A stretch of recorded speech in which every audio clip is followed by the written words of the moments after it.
આજે આપણે બનાવશું ફરાળી સાબુદાણા બટેટાની ખીચડી. તો એના માટે મેં સાબુદાણા લીધેલા છે. તો સાબુદાણાને આપણે સારી રીતે પહેલાં ધોઈ લઈશું. સાબુદાણા આપણા સારી રીતે ધોવાઈ ગયા છે.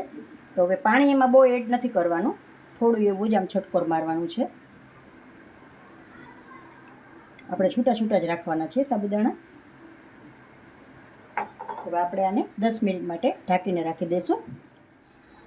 સાબુદાણા આપણે જોઈ લઈશું. સાબુદાણા 10 મિનિટ જેવું થયું છે, સારી રીતે પલળી ગયા છે. ચોટલા છૂટા જ રાખવાના છે, બહુ નથી પલાળવાના.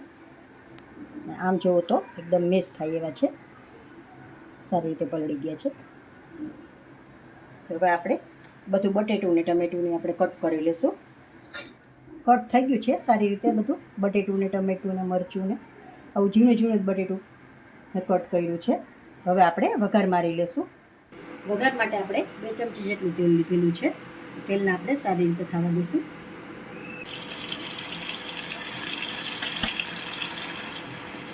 એક નાની ચમચી મરી પાવડર, આદું આપણે એડ કરી દઈશું ખમણીને. બટેટાને આપણે 2 મિનિટ માટે ચડવા દઈશું. હવે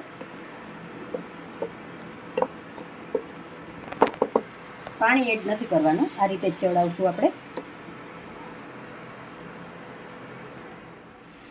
બટેટું આપણે સારી રીતે ચડી ગયું છે.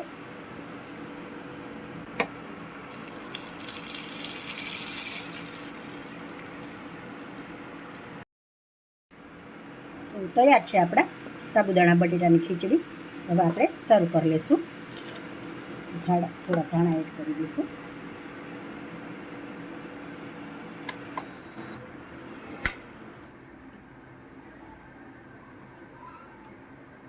સર્વ કરી લઈશું આપણે.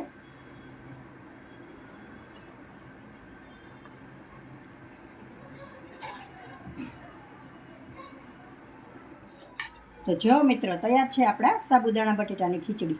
જો તમને મારી રેસીપી જોવી ગમતી હોય તો તમે લાઈક કરશો, કોમેન્ટ કરશો, તમારા મિત્રોમાં શેર કરશો.